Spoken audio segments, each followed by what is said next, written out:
Kalau anak tidak bisa curhat sama orang tuanya, menurut saya orang tuanya tidak pantas jadi orang tua.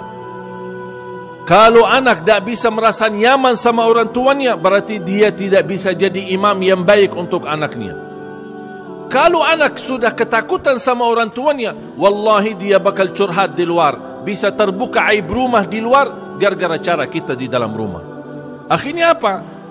Jatuhnya di tangan orang yang buruk, orang yang jahat, salah arahkan, akhirnya menjadi anak kita yang tidak saleh.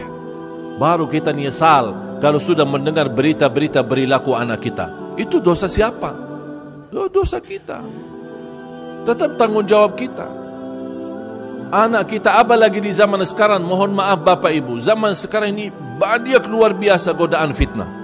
Coba lihat anak-anak kita. Silahkan Bapak Ibu lihat sendiri. Siapa sekarang anak? Sudah bisa jalan, sudah bisa main handphone. Betul nggak?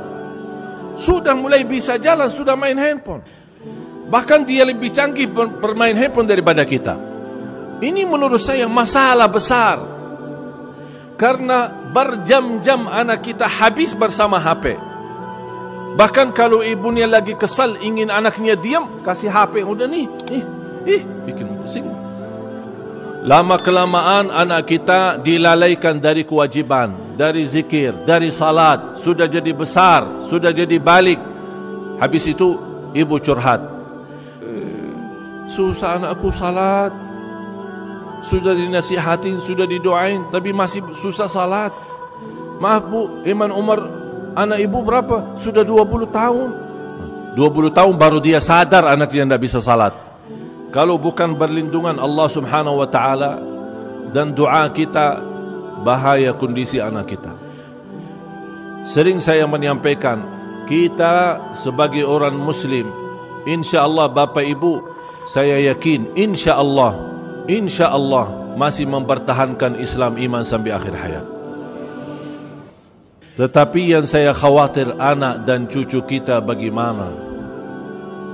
Apakah besok masih ada bisikan doa yang kita dengar di dalam kubur kita, kiriman doa dari anak kita?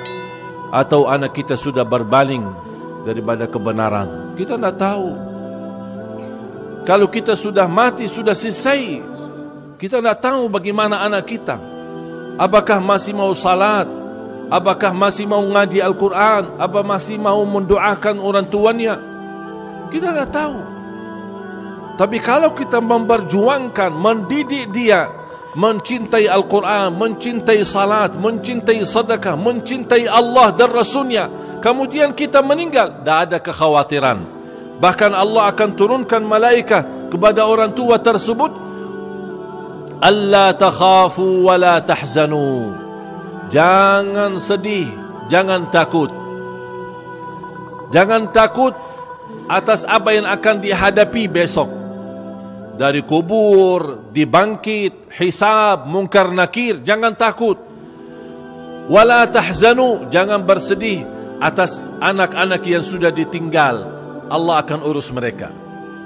Ini berita gembira dari malaikat bagi orang-orang yang saleh, yang berhasil memimpin anaknya. Jangan khawatir. Jangankan Allah akan jaga anak kita, Allah akan jaga karena keberkahan orang tuanya, kesalehan orang tuanya. Allah jaga anak dan cucunya sampai 7 keturunan. Jangankan 1 anak, sampai 7 keturunan. Dan itulah buktinya di suratul Kahfi. Wa ammal jidaru fakana li ghulamaini yatimaini fil madinah wa kana tahtahu kanzul lahuma wa kana abuhuma salihah.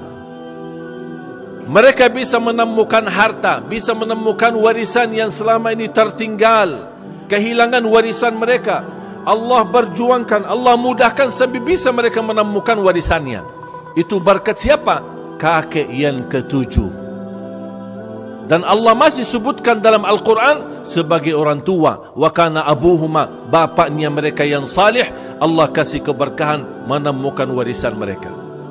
Disebut ahli tafsir, yang dimaksud bapa di situ adalah kakek yang ke-7.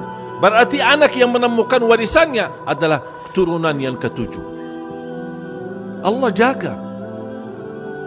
Kita hanya punya tugas adalah mendidik anak kita mencintai agama, mencintai Quran, mencintai Allah, mencintai Nabi Muhammad sallallahu alaihi wasallam. Itu tugas kita. Selebihnya serahkan kepada Allah. Kita sudah ikhtiar dan kita menunjukkan kepada Allah Subhanahu wa taala supaya Allah berikan yang terbaik. Di samping itu doa. Doa Bapak Ibu. Jangan ada di antara kita putus asa terhadap kesalehan anaknya.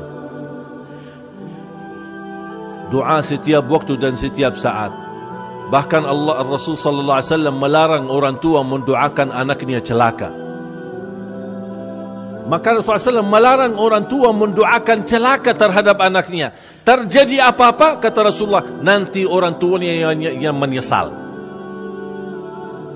Sebaliknya, doalah yang baik. Ya Allah kasih petunjuk, Ya Allah lindungi anakku, Ya Allah berikan hidayah, Ya Allah jauhkan dari lingkungan yang tidak baik, Ya Allah lindungi dari kejahatan manusia, dari keburukan dunia. Doa terus, jangan putus asa.